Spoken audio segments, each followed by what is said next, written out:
بسم الله الرحمن الرحيم صبغة الله ومن أحسن من الله صبغة ونحن له عابدون رب اشرح لي صدري ويسر لي أمري واحلل عقدة من لساني يفقهوا قولي اللهم انفعني بما علمتني وعلمني ما ينفعني وزدني علما والحمد لله على كل حال وأعوذ بالله من حال أهل النار آمین۔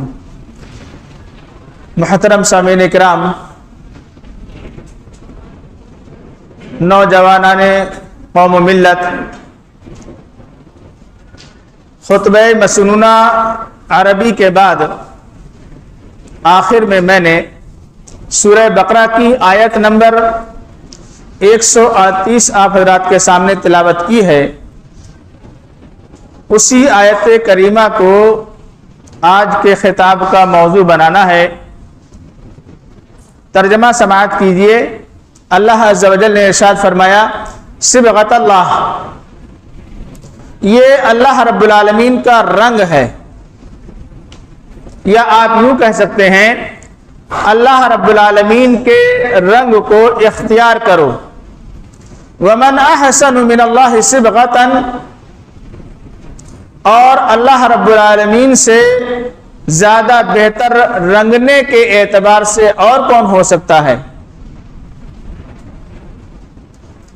وَنَحْنُ لَهُ عَابِدُونَ، اور ہم تو اسی کی ہی عبادت کرنے والے، اسی کی ہی بندگی کرنے والے اور اس کی ہی پرستش کرنے والے ہیں۔ یہ ہے آیت کریمہ کا ترجمہ جو آپ نے سماعت کیا۔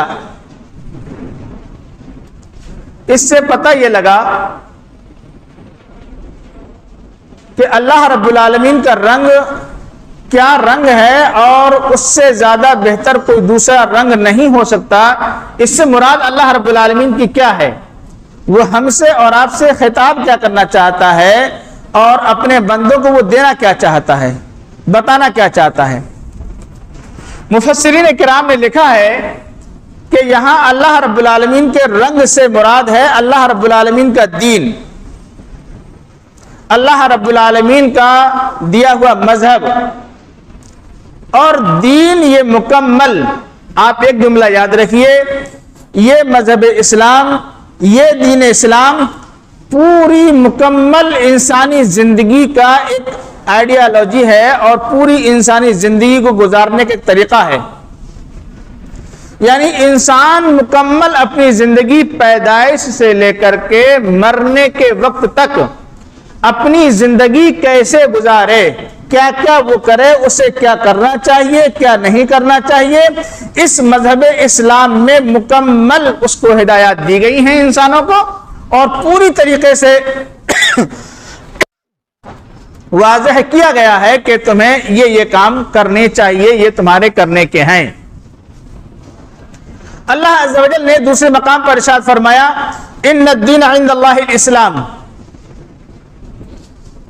دین، مذہب، زندگی گزارنے کا طریقہ اگر کچھ ہے دنیا میں اللہ رب العالمین کے نزدیک تو وہ صرف مذہب اسلام ہی ہے، اس کے علاوہ کوئی اور مذہب، کوئی اور دوسرا دین نہیں ہے۔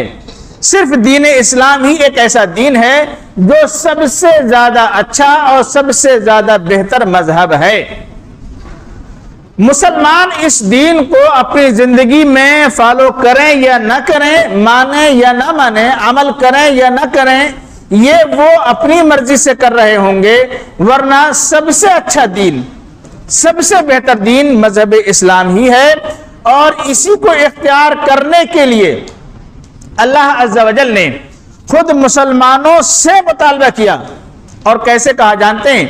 ارشاد فرمایا یا ایھا الذین آمنوا آمنوا، اے ایمان والو، اے وہ لوگوں جو ایمان لائے ہو، آمنو، ایمان لے آؤ۔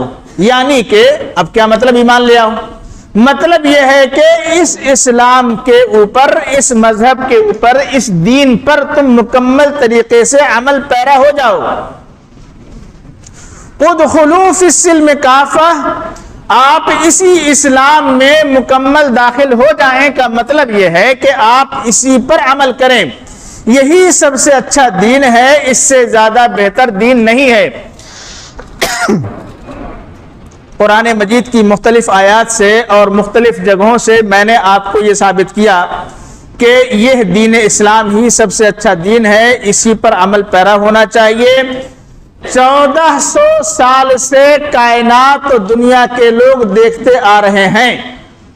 یہ جملہ آپ کے سننے کا ہے اور آپ کو آپ کے ایمان کو مضبوطی دینے کا ہے. سنیے، 1400 سال سے 1450 سال سے پوری دنیا کے لوگ، کائنات کے لوگ دیکھتے آ رہے ہیں اس مذہب اسلام کے ہر ایک عمل کو، ہر ایک طور و طریقے کو. 1450 سال میں آج تک کسی کی بھی ہمت یہ نہ ہو سکی کہ اس مذہب اسلام کے کسی بھی قانون کو رد کر سکے یا غلط بتا سکے یا ہیچ بتا سکے، یا اس کے مقابلے میں کسی بھی اس کے ایک قانون کے مقابلے میں کوئی دوسرا دنیا کے کسی بھی مذہب کا قانون پیش کر کے کہہ سکے کہ یہ اس سے زیادہ بہتر قانون ہے. یہ چیلنج ہے، یہ دعویٰ ہے اور یہ ایک کھلی بات ہے. 1450 سال سے لے کر اب تک بڑے بڑے ودوان، بڑے بڑے مذہبی رہنما اور بڑے بڑے دنیا کو چلانے والے لوگ، سیاسی لوگ، بادشاہ اور دنیا پر حکمرانی کرنے والے لوگ نفرت اور عداوت میں بھر کر اسلام کی اور اسلام کے قوانین کی، اسلام کو برا کہیں، مسلمانوں کو برا کہیں، رسول کو برا کہیں، اللہ کو برا کہیں، یہ چیز الگ. لیکن آج تک 1450 سال گزرنے کے بعد بھی یہ ہمت نہ ہو سکی کہ اسلام کے کسی بھی ایک قانون کے مقابلے میں کسی بھی دوسرے قانون کو اچھا بتا سکیں اور اچھا پیش کر سکیں. ساری دنیا انہی کے منہ پر تھوکے گی کہ اس سے بہتر نہیں ہو سکتا اگر صرف قوانین کو ملایا اور دیکھا جائے تو. مگر مجھے افسوس ہے، مجھے شکوہ ہے مسلمانوں سے، مجھے افسوس ہے مسلمانوں پر کہ مسلمانوں کو سب سے اچھا دین ملا تو ضرور، اس کو انہوں نے قبول دل کے اعتبار سے کر تو لیا ہے، شاید میں تو یہی کہوں گا، لیکن عملی اعتبار سے وہ اس پر عمل پیرا نہیں ہو رہے ہیں. اللہ عز و جل کا مطالبہ یہی ہے، لوگوں تم اس میں داخل ہو جاؤ، لوگوں تم اس پر عمل کرو، یہ تمہارا سب سے اچھا، سب سے بہتر دین ہے. اس سے زیادہ بہتر دین اور مذہب کوئی اور نہیں ہو سکتا. اور دین اور مذہب کا معنی میں نے آپ کو بتلایا، زندگی گزارنے کا طریقہ، کہ زندگی کیسے گزاری جائے، زندگی کو کیسے ہم اپنی گاڑی پوری زندگی گزاریں، کون کون سے ہم کام کریں، ہمیں کیا کرنا چاہیے کیا نہیں کرنا چاہیے، اسی کا نام دین ہوتا ہے. اور یہ دین سب سے بہتر دین ہے، اس سے زیادہ بہتر دین اور کچھ نہیں ہو سکتا. یہ ہم نے آپ کو اچھی طریقے سے ثابت کر دیا اور بتا دیا دلائل کے ذریعے سے. دنیا والے لوگ آج بھی مسلمانوں کو اور ان کے اسلام کو دبانے کی کوشش کر رہے ہیں. خصوصاً آپ کے ملک ہندوستان کے اندر مسلمانوں کو اور اسلام کو جگہ جگہ ٹارگٹ کیا جاتا ہے، کبھی اسلام کو کبھی مسلمانوں کو. آپ دیکھ ہی رہے ہیں، زیادہ وضاحت کی ضرورت نہیں ہے. اور آج کے اس دور میں، حالیہ دور میں، حالیہ دنوں میں، جس میں کہ اس وقت ہم آپ کو خطاب کر رہے ہیں، ان دنوں میں آپ دیکھ رہے ہیں یکساں سول کوڈ کو نافذ کیا جانے کی بات کی جا رہی ہے. یکساں سول کوڈ صرف اور صرف اس کا ایک معنی آپ یوں سمجھ لیجئے کہ ہندوستان میں رہنے کے لیے، زندگی گزارنے کے لیے ایک ہی قانون سب پر نافذ کیا جائے. یہ مطلب ہوا، جو بھی قانون بنے تو سارے لوگوں کے لیے اس کو نافذ کیا جانا چاہیے.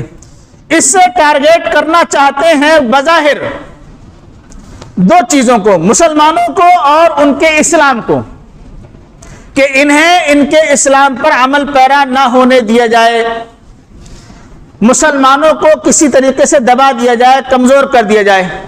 اس کے پیچھے ایک دوسرا مقصد ہے.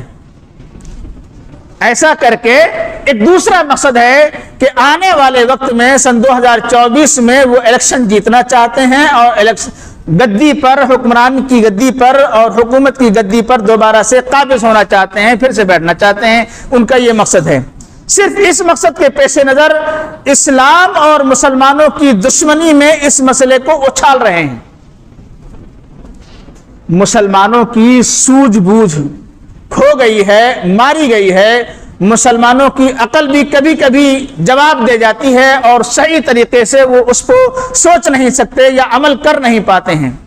میں نے آپ کو شروع خطبے میں یہ بیان کیا ہے کہ مسلمانوں, سب سے بہتر دین تمہارا دین ہے, سب سے اچھا مذہب تمہارا اچھا مذہب ہے.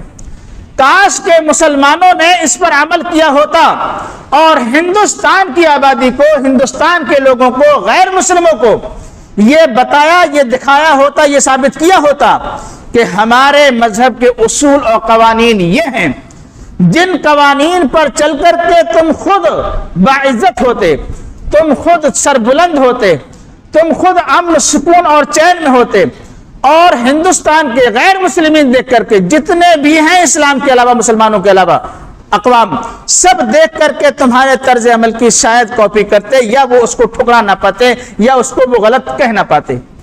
وجہ صرف اس کی یہ ہے کہ ہندوستان میں مسلمانوں نے اپنے اعمال کے ذریعے سے اپنے مذہب کو بدنام کیا ہوا ہے. صحیح اسلامی تعلیمات غیر مسلموں تک پہنچ نہیں پائی ہیں.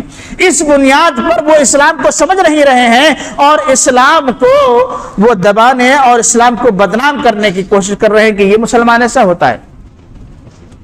اس لیے اسلام اور مسلمانوں کی بدنامی کا جو داغ اور جو دھبا آ رہا ہے وہ خود مسلمانوں کے اپنے طرز عمل کی بنیاد پر آ رہا ہے, یا ان کی جو جسارت ہو رہی ہے اسلام اور مسلمانوں کو دبانے کی, وہ صرف اس بنیاد پر کہ مسلمان اپنے اسلام پر عمل پیرا نہیں ہے, لہٰذا ان کو جیسے چاہو اب دبا کے رکھو. نمبر ایک اس وجہ سے کہ یہ اقلیت میں ہیں, بہت کم ہیں, کمزور ہیں, تعداد ان کی بہت کم ہے, یہ کیا کر سکیں گے, جہاں چاہیں گے ان کو دبا لیں گے. نمبر دو اس لیے کہ یہ اب دنیا کی سب سے زیادہ گھٹیا قوم اپنے اسلام پر عمل پیرا نہ ہو کر کے بن چکی ہے. کاش کے مسلمانوں نے اپنے اسلام پر عمل پیرا ہوئے ہوتے تو ان کو اپنی یہ ذلت اور رسوائی کے دن دیکھنے نہ پڑتے. تو میں عرض یہ کر رہا تھا کہ قانون لانا چاہتے ہیں دنیا والے, ایسا قانون کہ سارے لوگوں کے لیے, جتنے مذاہب کے لوگ ہیں سب کے لیے ایک قانون بن جائے اور ایک ہی جیسا ہو جائے. ہرگز ایسا مسلمانوں تمہارے لیے اس میں کودنا, اچھلنا, آگے بڑھنا یا اس کی مخالفت کرنا تمہارے لیے مناسب اور زیبا نہیں ہے اس وقت, خصوصاً فی الحال. اس لیے کہ ہندوستان ہمارا اور آپ کا یہ ملک, یہ ایک کثیر المذاہب ملک ہے. صرف یہاں پر ایسا نہیں ہے کہ آپ مسلمان ہیں اور دوسرے ہندو دھرم کے لوگ ہیں. اس ملک کے اندر ہندو بھی ہیں, عیسائی بھی ہیں, اور سکھ بھی ہیں, اور یہودی بھی ہیں, مسلم بھی ہیں, اور ہندو دھرم کے اندر بھی الگ الگ بہت سارے دھرم ہیں. آریہ سماج بھی یہاں رہتے ہیں, بدھ مت بھی یہاں رہتے ہیں, جین بھی ہیں, اور دیگر پادری بھی ہیں, بہت سارے مذاہب کے لوگ ہیں. پھر مذاہب کے علاوہ اپنے اپنے اعتبار سے زندگی گزارنے والے بھی لوگ ہیں جنہوں نے کہ اپنے اپنے اعتبار سے زندگی گزارنے کے رولز اور قوانین پاس کرا رکھے ہیں کہ ہمیں اپنی زندگی ایسے ہی گزارنا ہے, ہمارے ان معاملات میں حکومت کو دخل اندازی کی قطعاً گنجائش نہیں ہے. بہت سارے ایسے مذاہب اب صرف اور صرف مسلمانوں کو ٹارگٹ کر کے, نشانہ بنا کر کے, یا ان کی بڑی اقلیت کو دیکھ کر کے تمام دوسرے مذاہب کے لوگوں کو اکٹھا کرنے کی ایک سازش ہے. اور چاہتے یہ ہیں وہ لوگ جو اسلام اور مسلمانوں کو بدنام کرنا چاہتے ہیں کہ صرف مسلمانوں کا نام لو, مسلم پرسنل لا کا نام لو, اور پھر یکساں سول کوڈ کا نام لو کہ مسلم پرسنل لا کو ختم کیا جانا چاہیے, ان کے ذاتی قوانین, ان کے مذہبی قوانین جو ہیں اس کو ختم کیا جانا چاہیے, اور پھر ساری پورے ہندوستان کے اندر ایک ہی قانون نافذ کیا جانا چاہیے. تو صرف مسلم پرسنل لا بورڈ کا نام لے کر کے مسلمانوں کو اکسانا اور ابھارنا چاہتے ہیں کہ یہ مسلمان جگہ جگہ دھرنے دیں, مسلمان جگہ جگہ مظاہرے کریں, مسلمان جگہ جگہ راستے بند کریں اور ہردنگ مچائیں, لہذا ان کو مارا بھی جائے. اور جب جب یہ ایسا کریں گے تب تب غیر مسلم اقوام اکٹھی ہو جائے گی کہ ہاں یہ تو ہیں ہی بیکار, ان کی مخالفت میں ہمیں ایسا کرنا چاہیے, اکٹھا ہو جانا چاہیے. مسلمانوں آپ یاد رکھو, میں نے آپ کو شروع میں سمجھایا, کاش کہ آپ اپنے مذہب پر عمل پیرا ہوتے رہتے سختی کے ساتھ, کاش کے مسلم پرسنل لا کا استعمال مسلمانوں نے شروع سے ہی کیا ہوتا، آج یہ دن دیکھنے کو نہ ملتا۔ تمہارے طلاق کے مسائل ہوتے، تمہارے نکاح کے مسائل ہوتے، تمہارے آپسی خانہ جنگی کے مسائل ہوتے۔ مسلم پرسنل لا کا مطلب یہ ہوتا ہے کہ مسلمان اگر مسلمانوں کا آپس میں لڑائی جھگڑا ہے اور دونوں پکش مسلم ہی ہیں تو ان کو یہ اختیار ہے کہ وہ اپنے تمام معاملات، اگر دونوں پکش وادی اور وواد دونوں طرف سے دونوں پکش اگر ایسے ہیں جو آپس میں جھگڑ رہے ہیں اور ایک ہی دھرم کے ماننے والے ہیں، مسلم پرسنل لا والے لوگ ہیں، تو وہ اگر مطالبہ کرنا چاہیں کہ ہمارے اس مسئلے کا حل ہماری شریعت کے حساب سے ہمیں دیا جانا چاہیے، تو کورٹ میں یہ عرضی لگا کر کے وہ اپنے اس مسئلے کا حل اپنے دین کے ذریعے سے لے سکتے تھے۔ مگر کیا کریں گے، مسلمان ہیں، یہ دین کو تو انہوں نے قبول کیا ہوا ہے، مانا تو ہے دل سے۔ میں تو یہی کہوں گا، زبان سے کہہ دینا میرے لیے مشکل ہے کہ صرف زبان سے مانا ہے، میں دل اور زبان کی بات کر رہا ہوں۔ اللہ تعالی ہمارے اور آپ کے دل میں ہمارے دین کی، مذہب کی محبت کو بٹھا دے۔ مان تو لیا ہے، زبان سے اقرار تو کر لیا ہے، لیکن اس پر عمل پیرا ہونے کے لیے ایک بھی مسلمان تیار نہیں ہوتا ہے کہ عدالتوں سے اس کا فیصلہ اپنے لیے یہ مانگا جائے کہ یہ فیصلہ ہمیں ہمارے دین کے اعتبار سے دیا جائے۔ آپ کی وراثت کی تقسیم ہو کہ میں مر گیا ہوں تو میرے مرنے کے بعد میری جائیداد کا بٹوارا کیسے ہونا چاہیے، آپ عدالتوں میں عرضی لگا سکتے ہیں کہ میری جائیداد کی تقسیم اسلامی شرعی اور اسلامی قوانین کے اعتبار سے ہونی چاہیے۔ مسلمانوں نے سب کو ختم کر دیا، سارے مسائل جو ان کے مسلم پرسنل لا میں آ سکتے تھے، جو ان کے مسلم پرسنل لا کے ذریعے سے حل ہو سکتے تھے، مسلمانوں نے اس بورڈ کو بالکل ختم کر دیا اپنے آپ ہی۔ اور عجیب سی بات ہے، مجھے شکوہ پھر ہوتا ہے، مجھے حیرت اور افسوس پھر ہوتی ہے کہ اب جب تم 70 سال سے، جب سے کہ ہندوستان آزاد ہوا، 75 سال سے تم اپنے اس بورڈ کو پیچھے ڈالے ہوئے ہو، ڈھکیلے ہوئے ہو، اسلام کو دن بدن سال بسال چھوڑتے چلے جا رہے ہو، نسل بنسل تمہارے درمیان سے اسلام نکلتا چلا جا رہا ہے۔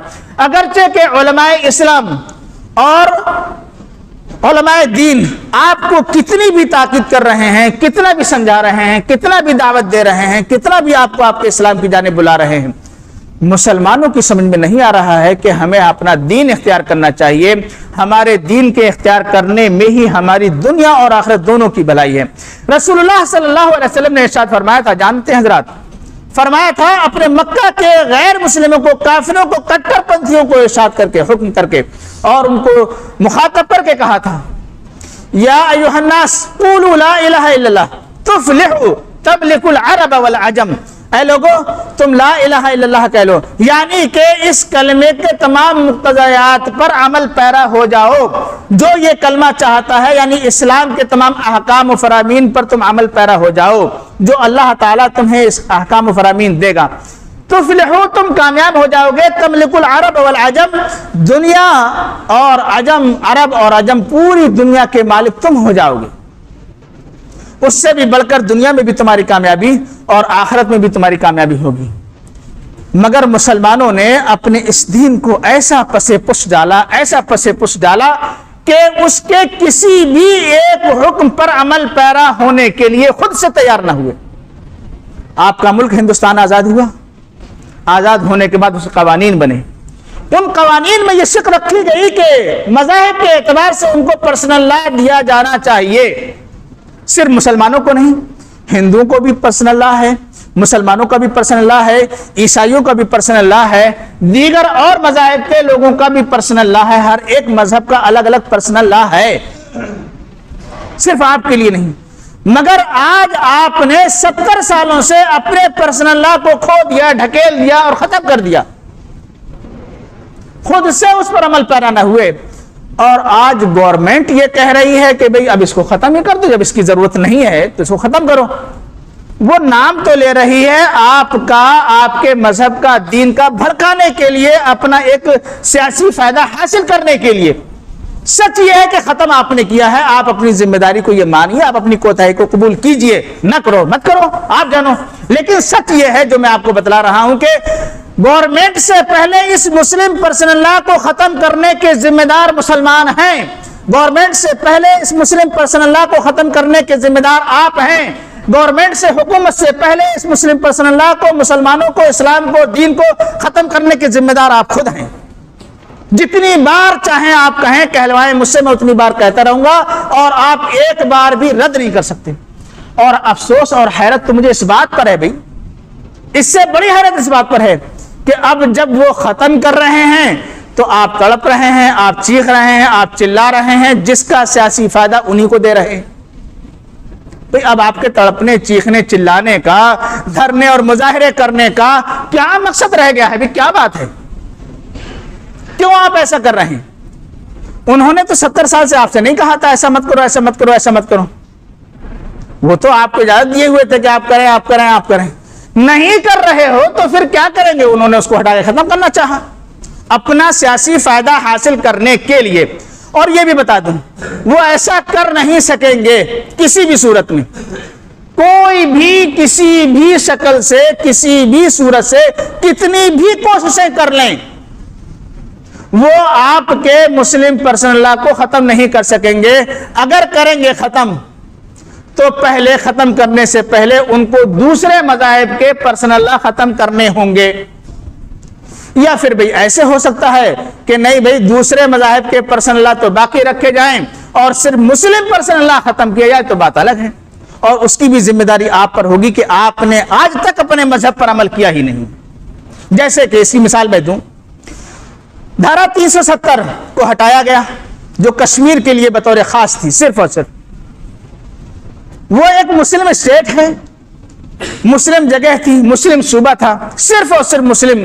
وہاں پر قوانین کہہ لے کے, یا یہ کہ مسلم لوگوں کے بسنے کی اعتبار سے, مسلم آبادی کے اعتبار سے 80% وہاں کی آبادی مسلم ہی ہے, اس لیے وہاں پر 370 لگا کر کے اس کو ایک مخصوص درجہ دیا گیا تھا کشمیر کو. حالانکہ مخصوص درجے دیے ہوئی ریاستیں اور اسٹیٹس اور بھی کئی ایک ہیں, 10-12 اور بھی ہیں جن کو مخصوص درجے 370 سے بالکل اس کے کاپی, بالکل اسی کے مساوی, بالکل اسی کی طرح دیے ہوئے ہیں. 10-12 اسٹیٹس اور بھی ہیں. لیکن وہاں پر چونکہ ہندو اکثریت میں ہیں, وہاں پر ہندوؤں کی تعداد زیادہ ہے, غیر مسلمین کی تعداد زیادہ ہے, تو دھارا اگر ہٹائی گئی تو صرف 370 کی ہٹائی گئی, یعنی کشمیر کی, بقیہ اسٹیٹس کی نہیں ہٹائی گئی. وہ صرف اس لیے کہ ہندوؤں کو ایک کر لیا جائے, ایک جوڑ لیا جائے, اور وہی ہوا, انہوں نے اپنا ویسا کر لیا. ایسی اگر یہ ہو سکے تو بات الگ ہے کہ صرف اور صرف مسلم پرسنل لا کو ختم کیا جائے تو بات الگ ہے, ورنہ ایسا ہونا ممکن نہیں ہے.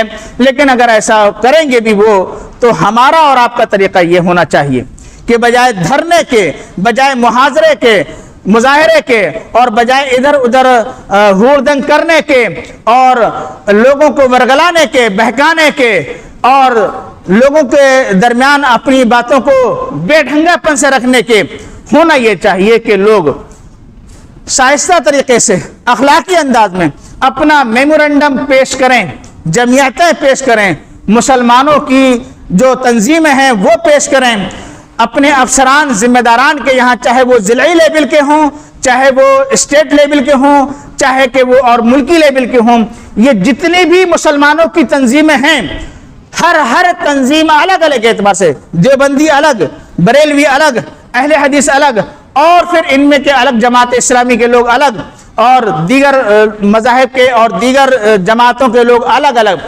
جتنی بھی انہوں نے تنظیمیں بنا رکھی ہیں, ان لوگوں کو چاہیے کہ اپنے الگ الگ اعتبار سے اپنے میمورنڈم پیش کریں, شیعہ ہوں وہ بھی پیش کریں, اور جا کر اس بات کی وضاحت کریں کہ یہ چیز ہماری اپنی پرسنل لا ہے, یہ ہمارا رائٹ ہے جو ملک ہندوستان میں ہمیں دیا گیا ہے کہ ہم اپنے اعتبار سے اپنی زندگی گزاریں. لہٰذا اس میں دخل اندازی کر کے گورنمنٹ یہ ہمارے حق میں ناانصافی نہ کرے. ہمیں گورنمنٹ سے امید ہے کہ ہمارے حق میں, جو ہم اس کے حقیقی باشندے ہیں اور ہم اس کا حق رکھتے ہیں کہ یہاں پر اپنی مرضی کے تحت اپنی زندگی گزاریں, اور اپنی مرضی کے تحت زندگی گزارنے کے لیے ہی بٹوارے کے وقت میں ہم ہندوستان سے نہیں گئے تھے. لہٰذا ہمیں یہاں پر اپنے مذہب پر کھلے طور پر آزادی سے عمل پیرا ہونے کی ویسی ہی سہولت دی جانی چاہیے جیسا کہ بٹوارے کے وقت ہمیں دی گئی تھی.